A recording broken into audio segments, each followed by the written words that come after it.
ladies and gentlemen. We are tonight's entertainment. You're watching the 202 Show, your favorite nerd culture talk show. I'm your host, Ryan Saber. With me, as always, my crew of Lasell College graduates and very best friends. In Waltham, Massachusetts, Mr. Sean Corcoran. How you doing? And in Framingham, Massachusetts, Mr. Andrew Greenblatt. Hello.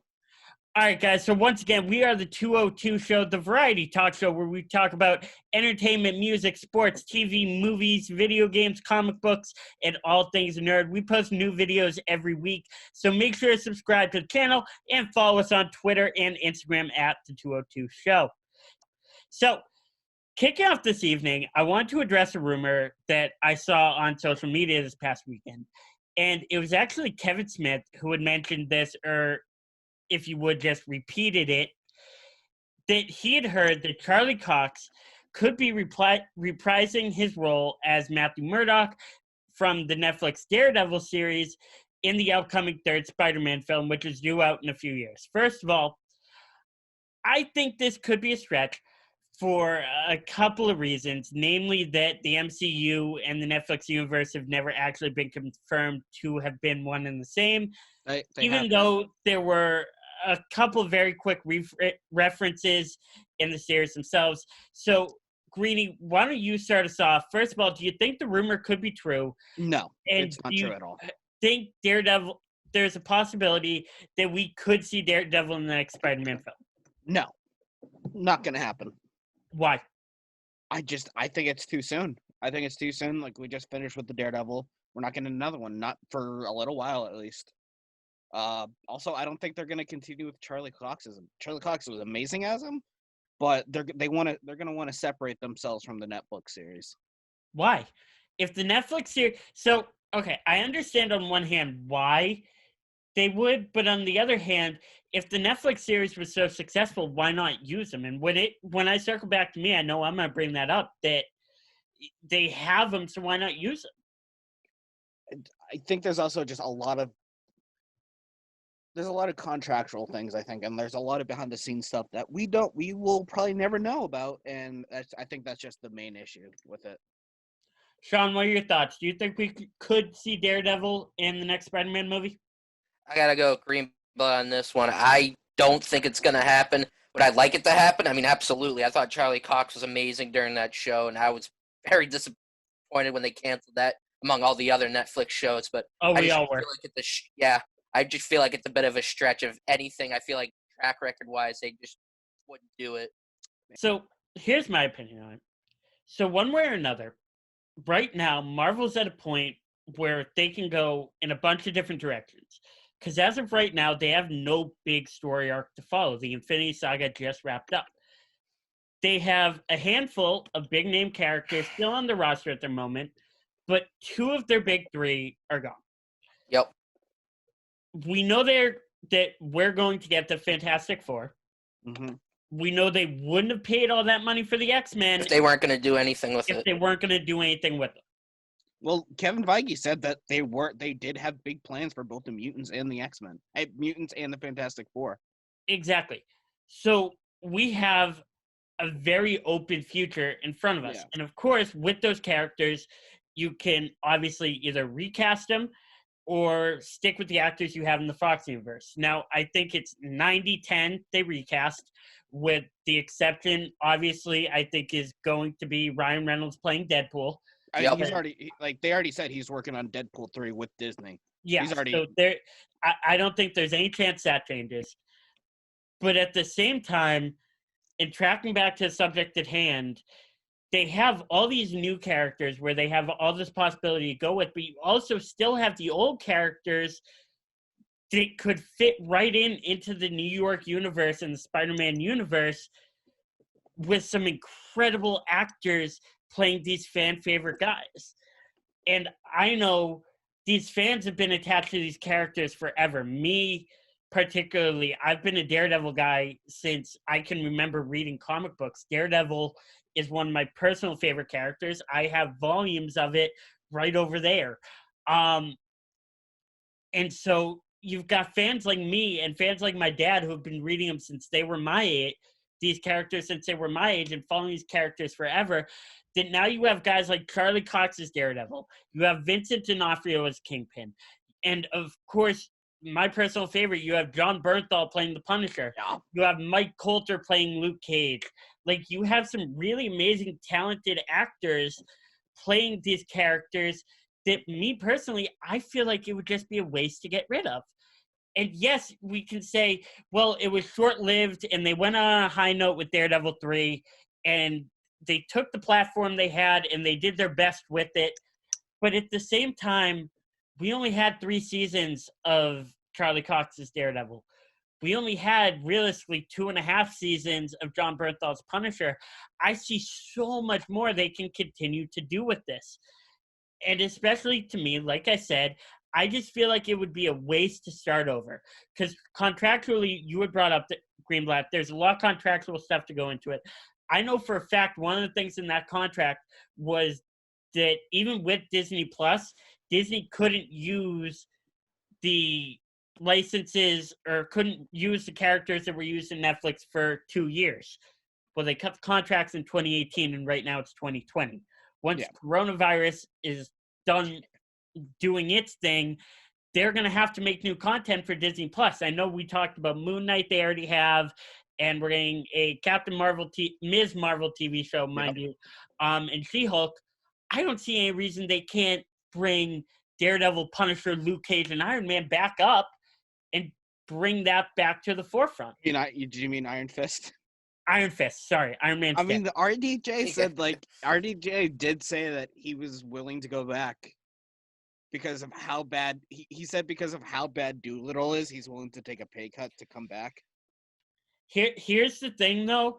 The reason I don't think that I could see him coming back in a flashback or a prequel type movie. Like the Black Widow movie, I know I was looking through the Black Widow cast the other day, actually yesterday, because I was curious who they had playing Taskmaster, and I think that's a totally different discussion for a totally separate show. Taskmaster in its entirety and what I expect from him in the Black Widow movie.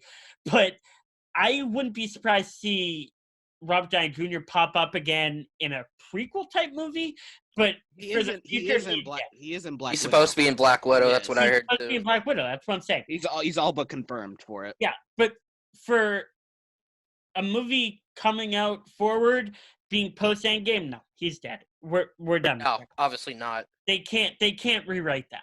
I don't see how they could.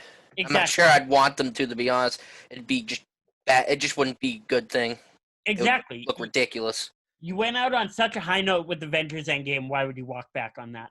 So, I mean, Black Widow. I mean, she died a sacrificial death, yet here we are having a Black Widow movie. Well, it's supposed to be before Avengers. No, I know that. I thought you were saying like the character is dead and he's done with the like. Let's just move on from that character. I'm saying the chronologically character is dead, so there's no more future stories to tell chronologically, like Sean said.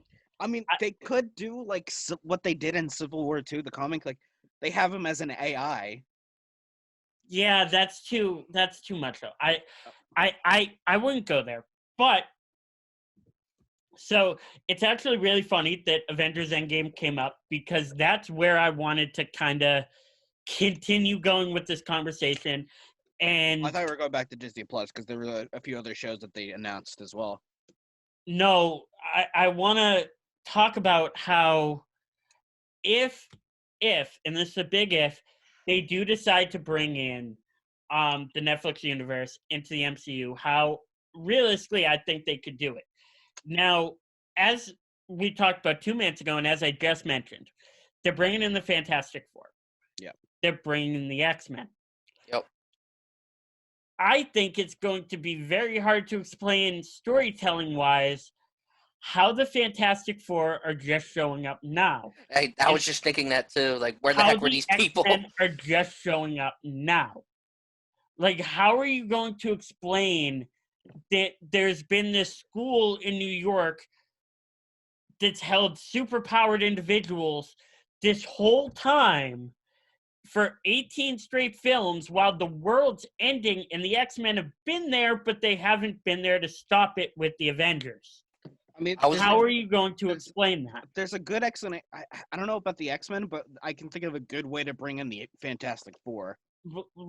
So Yeah. my idea, and call this a stretch, if you will. I think that we are not anywhere close to being done with the ramifications of the snap in No, Yeah. God, Avengers no. Infinity War and the snap in Avengers Endgame. Yeah. Because it happened twice, mind you. Realistically, 3 times if you want to Yeah. count Yeah, Thanos it happened at the at least- beginning of Endgame, yeah. but to each his own. I wouldn't count that. I'm realistically Two talking. that we saw on screen. Yeah, Thanos knocking out half of humanity once, and then 4 times. 4 times. Because the Hulk brought humanity Oh, back. that's There right. you go. So Okay, 3 times we saw it on screen. yeah, my theory is the Infinity Stones were snapped 4 times. At least. Somehow. Now, they mentioned it in Spider-Man Far From Home that, there's the multiverse out there, and the snap opened up creations to, or opened up portals to other worlds, and there's so much more that we know about. And I think that's true, and I think that's the road we're going down, even though in Spider-Man Far From Home, it was all bullshit. Yeah. It was all made up by Mysterio. It was great all bullshit, fake. though. It was all a ruse by Mysterio to essentially trick Peter Parker into Can we giving him just say Tony how? Stark's Can we estate. just say how great Jake Gyllenhaal was in Mysterio? Oh, How it was awesome. amazing It he was amazing. It was awesome. But the point I'm trying to make is that what I can very easily see happening is that for the next bunch of years and in the next bunch of MCU movies, we're still going to continue seeing effects from the Force snaps. And by that, I mean, and to switch it over, to give the example that I'm thinking, to switch it over to DC Comics is Flashpoint. Mhm. In Yeah. just comic book wise, not even talking about the CW Yeah. Uh, Obviously. the CW Flash show where he went back in time and did Flashpoint and came back. They can kind of do and their Iris own hated spin with Joe. it. Iris hated Joe, and Diggle had a daughter, or Diggle had a son now that was supposed to be a daughter. That was a bunch of years ago. Yeah. But I mean, in the comic book sense, Barry went back in time, changed everything, came back to a completely new universe. And mind you, it was based off of the universe of DC Comics, the Silver Age, but at the same time, it had all kinds of new changes to it. Barry comes back from Flashpoint, and we're in the new 52. Yeah. So I'm not saying we're going to see an offspring universe in the MCU where we're not in MCU universe prime again. But what I'm saying is I think we're going to continue to see effects of the snap that are going to mess with the universe that we currently have in the MCU. And that's how we're going to get the Fantastic Four built in. And that's how we're going to get the X-Men in. And frankly, I could see in the future them taking Mike Coulter's Luke Cage, Charlie Cox's Daredevil, Kirsten Ritter, Yep, that's correct. Ritter. Kirsten Ritter's Jessica Kristen. Jones, Tom Berthel's Punisher, and Finn Jones. Am I right? Yes, Finn Jones, Iron Fist. Thank you, Greenblatt, because I know you watch Game of Thrones. I do. I regretfully now. Okay, thank you. I could very easily see them being roped into as being from one New York and going to another New York. I just want to get your thoughts on that. See if you guys think it's a possibility. If I'm crazy, Anything is a possibility in this. Anything is a possibility. Yeah. I mean, would love it, to be honest. That would be great. like it. And the thing is, I was thinking about it the other night as I'm kind of coming up with the ideas for this show, and I'm thinking, wow, they could really, really use that as a flashpoint. Yeah. And part of me kind of hates how Flashpoint's being used as a reference for resetting the universe, and that's kind of what the word is now, to reset the universe. But they could really, really use it as a Flashpoint type event where they say, okay, we had something happen of galactic proportions that changed everything. Let's get as weird as we can and use this to bring the Eternals in and bring in the rest of Marvel's, bring in every other. Well, I mean, they don't really need anything to bring the Eternals in because the Eternals are always there. They don't need anything. No, I understand that, but what I'm saying is they can use this event, mind you, this crazy event to bring in things like the Eternals. They can only get weirder from here. Yeah. You know what I mean? Can we talk about the Fantastic Four for a little bit? So, Fantastic Four, the best way to bring them in is that like they just come back from the negative zone. They've been stuck in the negative zone for years. Yeah, that's a good point. Yeah. And I mean, we already have a good idea. The biggest fan cast for that is like the biggest fan casting is he already wants to do it for Reed Richards. They both do. Yeah, Reed Richards. John Krasinski would love to be Reed Richards. And Emily Blunt would love to be Sue Storm. With the Fantastic Four though, I want them to bring the kids in. I want to see Valerie and I want to see Franklin. I want to see them. Not immediately. I mean, it's just they bring such an amazing dynamic to Reed and Sue. I love it. It just you also get to see Johnny. No, I definitely agree. I have read the recent books too. The recent books are amazing. Dan Slott is a fantastic. That's what writer. I'm saying. I know they're obviously a huge part of the more recent books, but I think they have to start out on a more traditional note with the Fantastic Four, and that's starting with Thor. Yeah, but as long as we don't need another origin. We should not get I don't think we'll get another Fantastic Four origin movie. Yeah, they need to stop doing that. I think what Disney's gonna do is I think they're gonna pull a Spider-Man and just not even bother doing an origin. They're just gonna jump right in with the Fantastic Four. Everyone knows what you hope they're gonna do an origin. I hope they will. I hope they do it like that. I mean. Okay, they hope they do it. Oh, okay, yeah. I was about to say I don't need a third version of their origin. That's just too much for me. It would be a fourth, technically, if you count the 90s. Yeah. What I think realistically is most likely to happen is they do it in flashbacks or they do. Oh yeah, that makes sense. Yeah, like quick flashbacks or whatever. Kind of like if you think about the Batman movies of the 90s. That's what they did. Yeah, exactly. If you look at the Nolan Batman movies, it started out in the beginning. Correct me if I'm wrong, because I haven't seen Batman. Yep, that's exactly what happened. You're right. Bruce Wayne's father dying. Mm-hmm. In all of the 90s Batman movies, you just have that 5-minute not even 5 minutes, that 3-minute flashback scene where they're in the alley, they get shot, and it's like, Batman. That's how 89 Batman starts. Yeah, great movie, by the way. I missed. That's how it starts.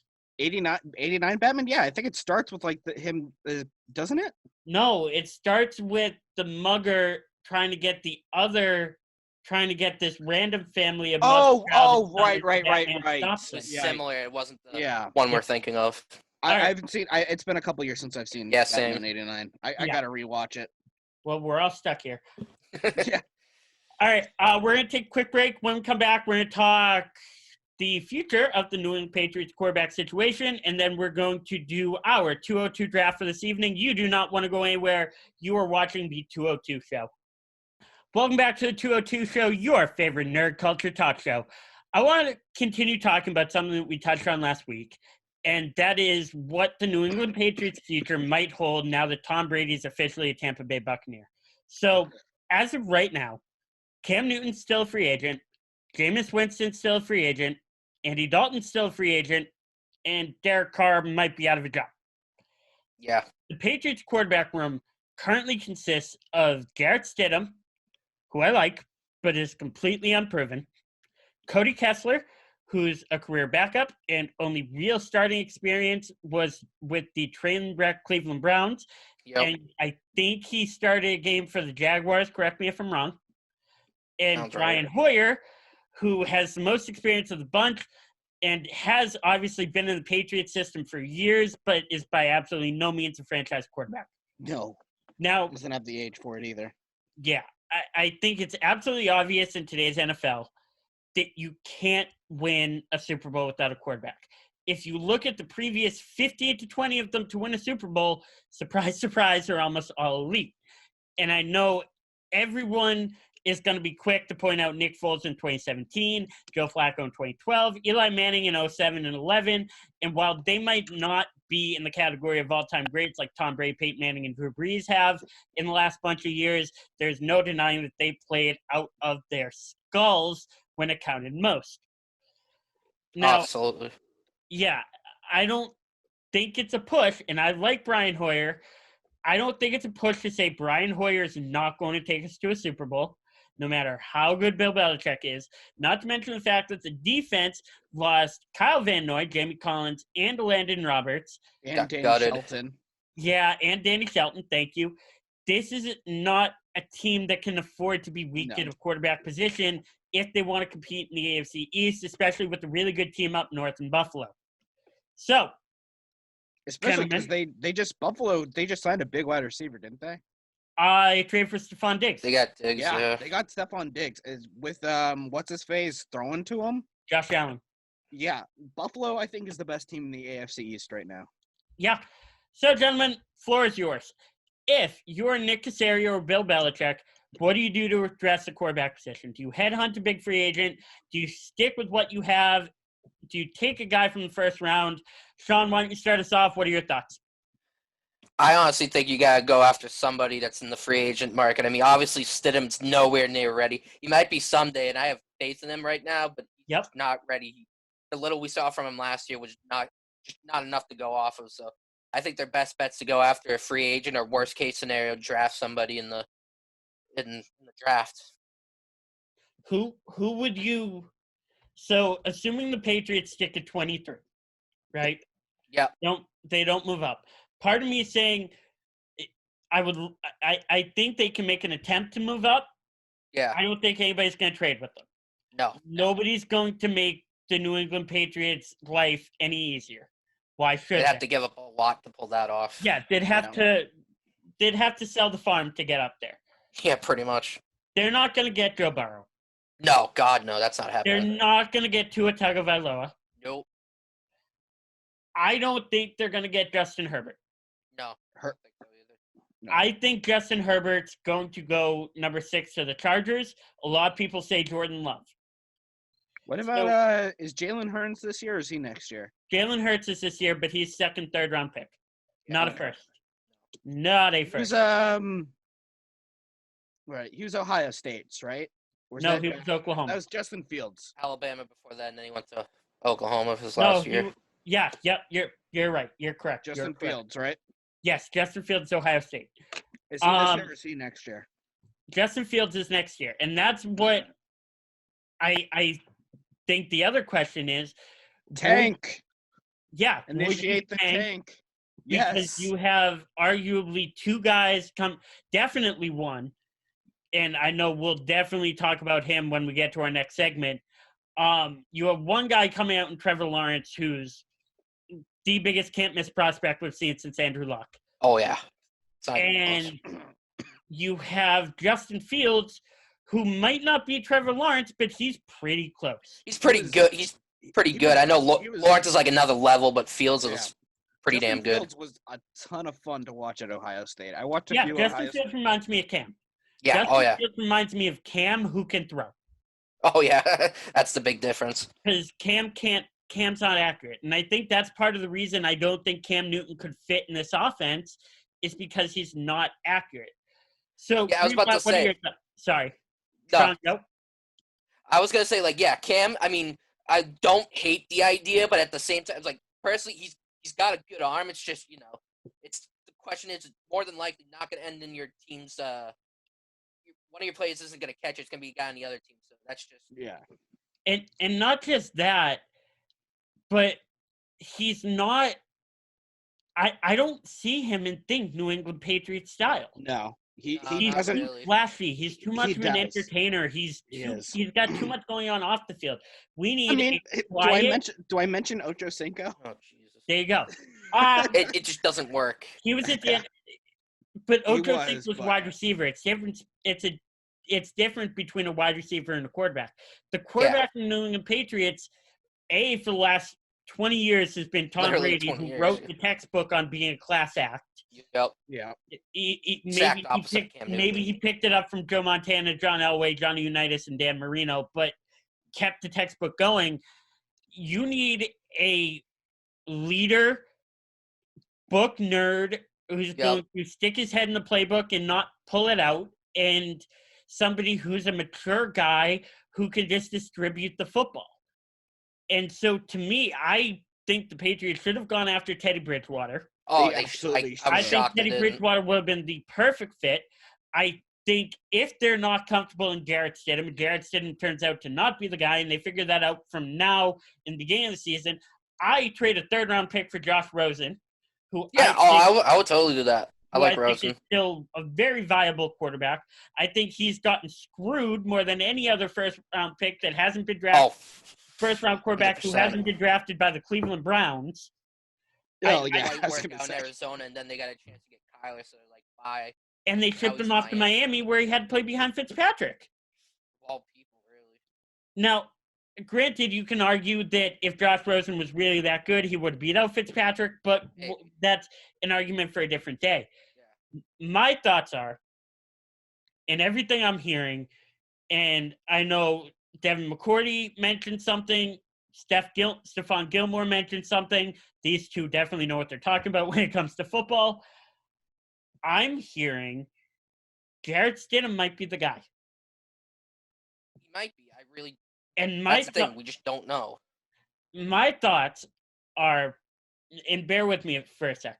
Yeah. So I'm hearing, first of all, Jarrett Stidham, everybody was saying, oh, he's got an okay arm. He's a good passer. All of a sudden, I'm hearing he's got a cannon. Mm-hmm. Jarrett Stidham, from what I'm hearing now, can rip the ball. So clearly, I wasn't paying enough attention last preseason. I was like, I'm excited to see it because apparently Jarrett Stidham can rip the ball. And his arm strength has improved from what I'm hearing from college football to now. Obviously. Secondly, your offensive coordinator is Josh McDaniels. Mm-hmm.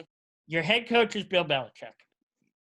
When Jimmy Garoppolo was in our system playing when Tom Brady was suspended for air pressure, mm-hmm. Jimmy wasn't – I'm not going to say Jimmy wasn't – he obviously wasn't playing to what Brady played. No. And he wasn't doing what Brady did when Brady came back. Brady came back and, in my opinion, had one of the best seasons quarterbacks ever had. Tom Brady revenge. Greatest comeback in Super Bowl history. Yeah, should have won MVP if he didn't get suspended for 4 games. Oh, yeah. He would have won it hands down. Once again, air pressure. Yep. Jimmy Garoppolo, I don't think really put the team on his back like everyone felt he did. He just kind of drove the Corvette. The Corvette that is the New England Patriots. He just kind of drove and steered. So, yeah, obviously. Yeah, that's kind of the way I felt, too. And then don't forget, Brissett was there, too, for a little bit. Exactly. Jacoby Brissett as well. Exactly as well. I'm not saying that for Jarrett Stidham to take the team to the playoffs, he can be all right. He can be okay, play like Trent Dilfer did in 2000 with the Baltimore Ravens when we won the Super Bowl with them. That's not going to happen. This team's not that good. No. We don't have the quarterbacks. Our defense is really good. That defense compared to that defense is good players. Not even close. But we just lost all of our linebackers that aren't named Hightower. Yep. So, okay. But at the same time, with this coaching staff, with Julian Edelman, with Mohamed Sanu, and N'Keal Harry, is in his second year. Mm-hmm. Kobe Myers is going to be in his second year. Yep. We're going to draft a tight end. They have to. And I would be very surprised if they pick up some other veteran receiver by the beginning of the season. Yeah, because Dorsett's gone now, too. Where did Yes, Dorsett's gone now, too. Thank you. He's in Seattle. Yeah. Seattle. Another one to Seattle. I'm not saying. How bad is Josh Gordon getting screwed with this new CBA that should have been passed years ago with the marijuana thing? I don't know, but Greenblatt, I gotta keep going, so I'm gonna All right. cut that. Sorry. That's fine. That's what I'm saying. When I'm on a rant, we gotta follow the flow of the show. You can touch on that another time. Yeah, we'll touch on that another time. Exactly. You have 3, 2, 1. Exactly. So you have Phil Dorsett going to Seattle. They have to replace the tight end because we still haven't replaced Gronkowski, obviously, and I think No. that's Golden Tom's You, frustration. you can't replace that kind of player. No, you never will, and you're No. never gonna replace Brady. But all I'm saying is that with Bill Belichick and Josh McDaniels, I don't think Garrett Stidham has to play like the greatest quarterback of all time Yeah. and be the next big thing to get us to the playoffs. We're Just gotta be still in a good. division with the New York Jets, coached by Adam Gase, and the Miami Dolphins, who I think have a great head coach, are about to have a great quarterback in a couple months. And it's at the end of the month. Good God. Yeah. They're going to have a great quarterback by the end of the month. And 1 year from now, we're going to be having a totally different conversation. Buffalo, I think right now is very good. I think they have some very good young players, but I also think they have some players on defense that are aging a little bit. Yeah. Then again, so do we. Everyone does. The point I'm trying to make, as I ramble, is I don't think Garrett Stidham has to be the next Aaron Rodgers, Tom Brady, Drew Brees, Peyton Manning, Patrick Mahomes for the Patriots to win 10 games. Maybe not this season, but next season. I agree with that. that. I completely agree with that. I can very decent, easily they're see fine. Garrett Stidham putting up the production that Matt Castle had in 2008, winning 10 games and getting back to the playoffs. They came off. Yeah, they were that year. People forget that he almost got them into the playoffs that year. It was like the first or second time in NFL history that an 11-5 team didn't make the playoffs. Yeah, Castle got a good payday out of it too when he left. Yeah, and he went to Kansas City, got a good payday. I think Kansas City has a better quarterback now. I don't know. Maybe just a little bit. I think the guy there is a little bit better than Matt Castle. I don't know. I'll have to check. He's also younger too. Yeah. Yeah. All Just right, we're going to take a quick break. When we come back, we're going to do the 202 draft. Today's topic is going to be the best quarterback prospects coming out of college in the past 20 years. We're going to go back to the 2000 draft to now, and we're going to pick the top 12. I think 12 a good number.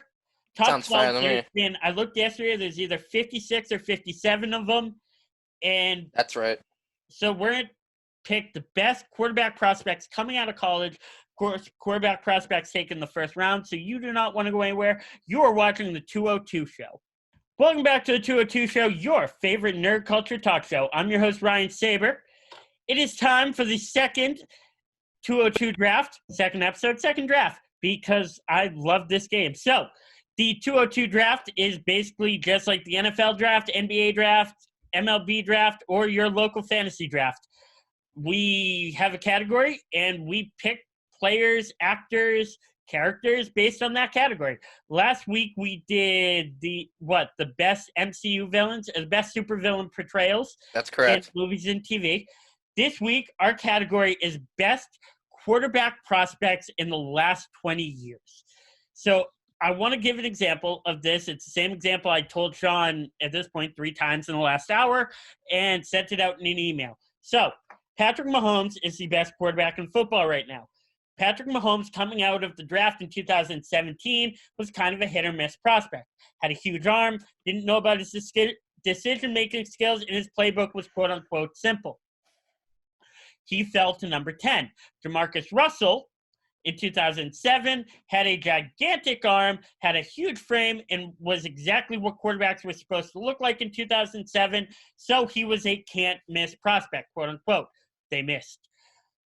We are going to, in this 202 draft, list off from 1 to 12 who we feel are the best quarterback prospects coming out going into the NFL drafts since the year 2000. It's just going to be me and Sean because we are the two kind of draft nuts in the 202 squad, and Greenblatt is going to be standing by for color commentary. So, Sean, you have the first pick, and I know me and you kind of agreed that this is absolutely a no-brainer. Oh, yeah. So why don't we get to it? Oh, one more thing. We are going to be including future drafts. Yep. And by that, I mean the draft this year and the next draft year. next year. Hint, hint. I think we all know Okay. who we're talking about here. Yeah, I think it might come up fairly early, too. All right. Yep. So, Sean, number one. Andrew Luck. Andrew Luck. I just read a comment somewhere. I remember reading this comment a while back. I don't know if you would agree with this, but I thought it was good. He was basically Peyton Manning and John Elway's body.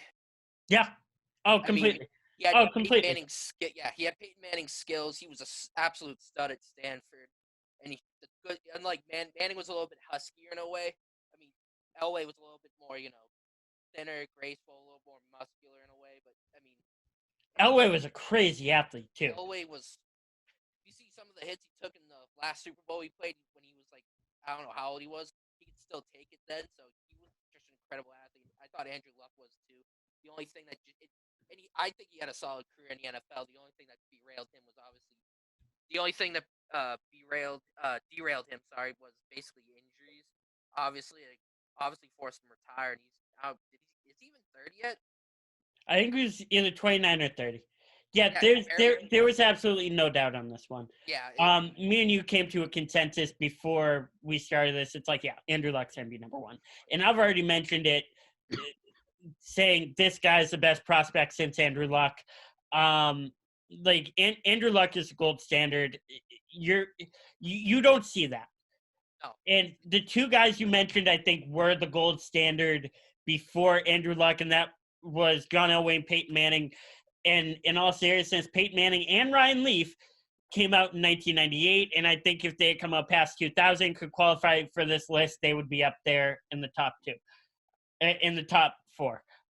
Number two is the guy who we've been saying, I've already said it once on the show, and literally the media has been saying, and I think is a no-brainer, the best quarterback prospect that we've seen since Andrew Luck, who's not actually even coming out for another year, and that's Trevor Lawrence. 100%. Trevor Lawrence came out of high school as the next big thing, and then went to Clemson, and everybody's like, oh, let's see what this kid can actually do. He's only a freshman, so he's not going to do that much, and lights the NCAA on fire. Literally on fire. Wins the national championship as a freshman, which, correct me if I'm wrong, I don't think that's been done very many times. No, it's very rare. Yeah, Trevor Lawrence is a stud, dude.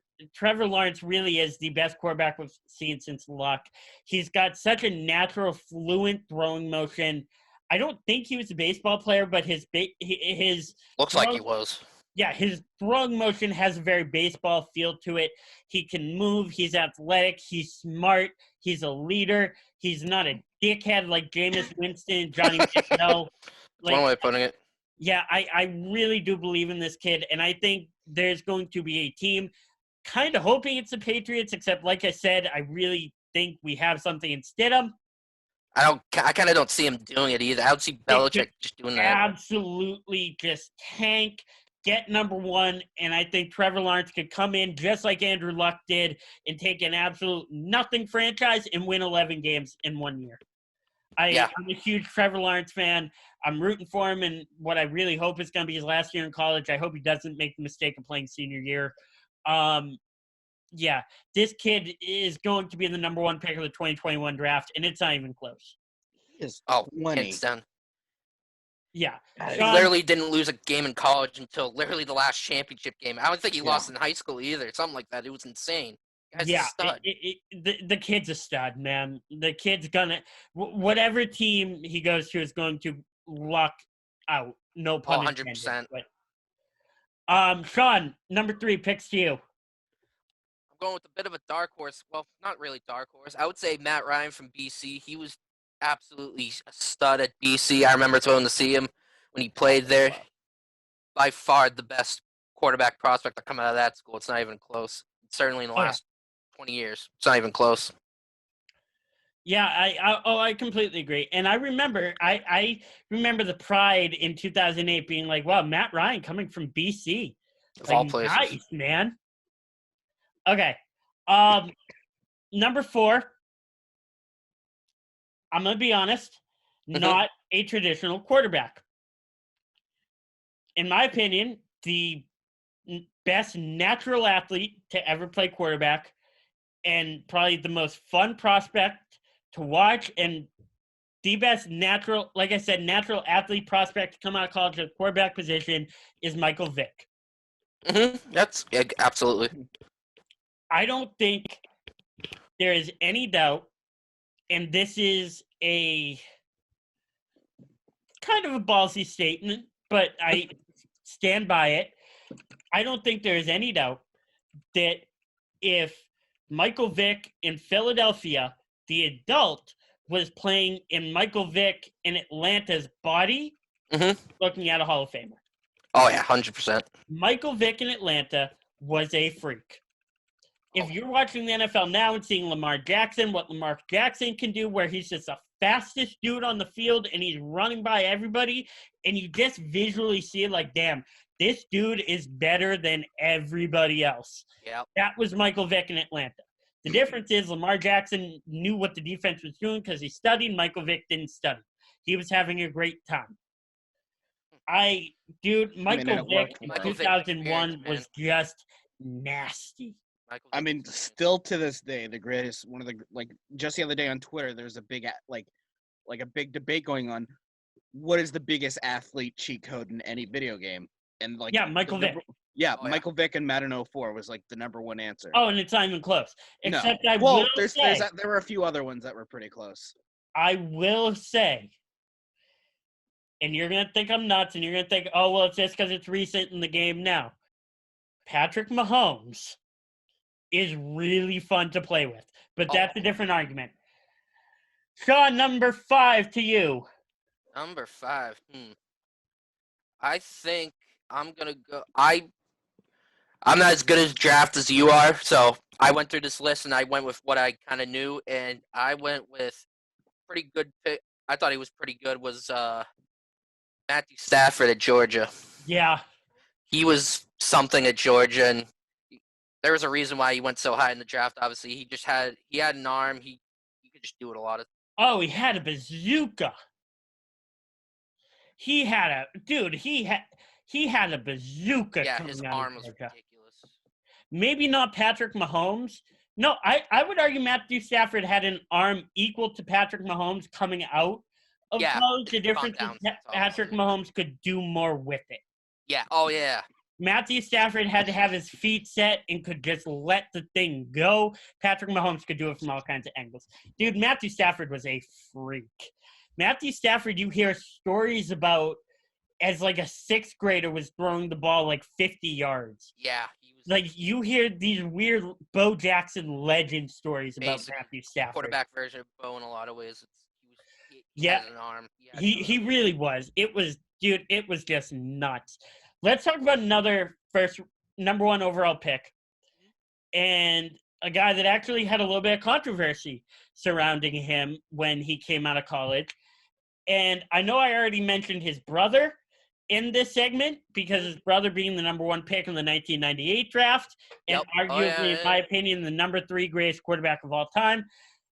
But of course, the number 6 best quarterback prospect to come out in the last 20 years, in my opinion, is Eli Manning. Eli Manning coming out of Ole Miss in 2004 was the surefire number 1 pick. First of all, he had the Manning last name, which I think in his career helped him a lot. Helped him. Oh, yeah. And I, in all honesty, think it's going to help him 5 years from now when people are talking about him going into the Hall of Fame. I think the name Manning is going to help him. Eli, of course, won 2 Super Bowls, but that's not the argument we're having. We're talking coming out of college, and coming out of college, Eli Manning was a stud. He was a very accurate passer, put up very good numbers at Ole Miss, and of course, had a very, very, very strong arm. In all honesty, I would argue that on their best day, Eli had a stronger arm than Peyton.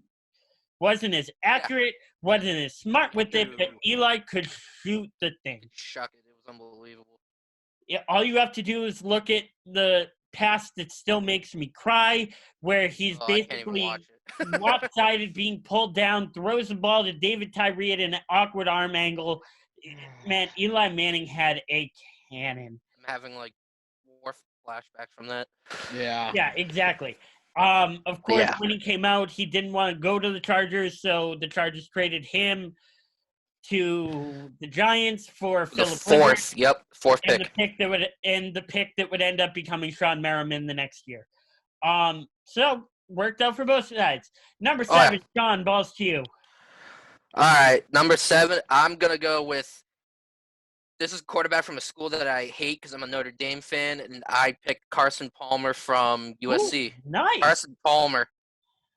I actually saw a few weeks ago when I think it was during the weekend, they had like a quarterback football life marathon, and he was one of them. Mm-hmm. Oh my God, was he good? I thought he was one of the most underrated quarterbacks. He wasn't great. He was pretty good. I mean, he also had to deal with a lot of injuries, and he played for the Bengals, so that didn't help. But in college at USC, he was filthy. And that USA team was just incredible. He had an arm. He was unbelievable. Yeah, and I don't think there's any doubt that Carson Palmer would have had a much better NFL career had he not gone to the Cincinnati Bengals. Not been coached by Marvin Lewis, just saying. I like Marvin Lewis. I thought Marvin Lewis was a good coach. I think it's the owner and the GM that sucked. That's oh God, Mike Brown's probably the worst GM owner, whatever in football. Well, actually, besides Snyder. Yeah, I was gonna say. He's up there. All right, In the top 3. number 8 is a guy who we've already talked about on this show, and I'm now looking at this list and thinking, God, we should have put him higher, and that's Cam Newton. Yeah. Oh my God, he was so huge coming out of Auburn. Cam Newton was a beast coming out of Auburn. I don't Let him think, win a national title.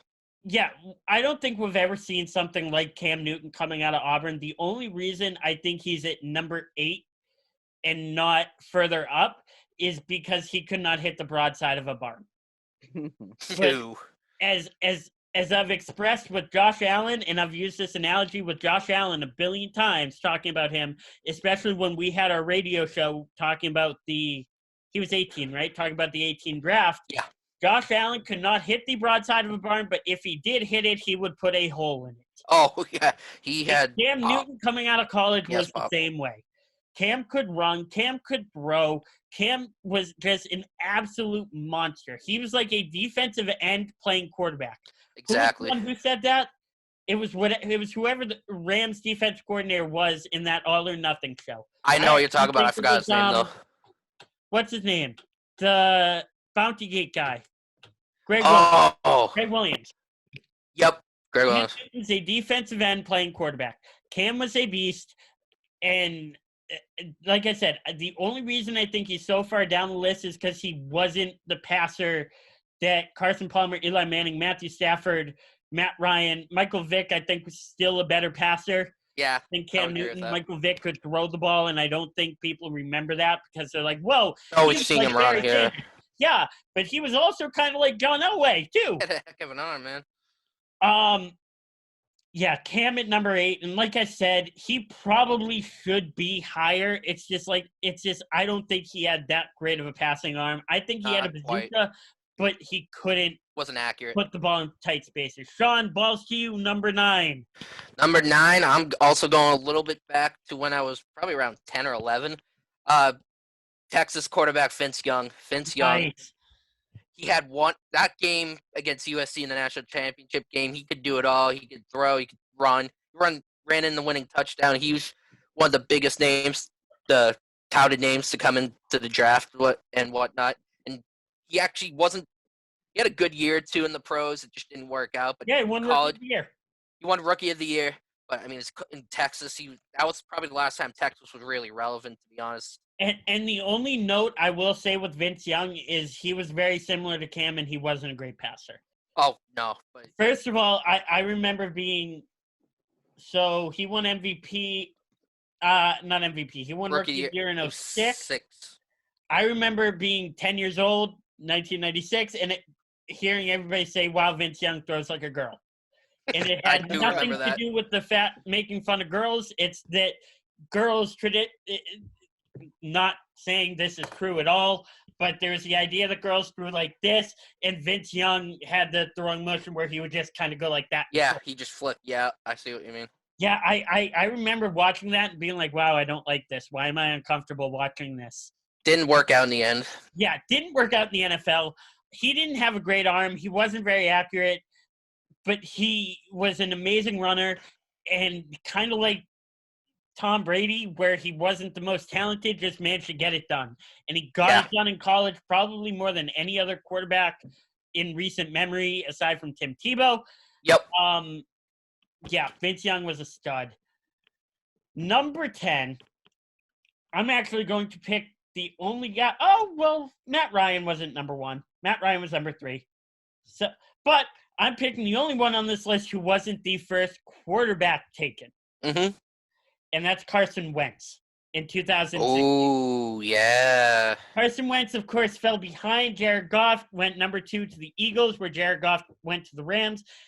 Neither of those things worked out poorly for either of them. I think they're both pretty happy with where they landed. I think it worked out well. And one is with Sean McVay. So they're both pretty happy. To a Super Bowl, so. Carson Wentz arguably could have won it, was probably going to win MVP in 2017 if he didn't get injured. Yeah. And I think the only reason he went number 2 is because he came out of North Dakota State. Yep, that's exactly why. And Jared Goff came out of Cal. Carson Wentz was a absolute monster. He's a big dude. He's 6'5".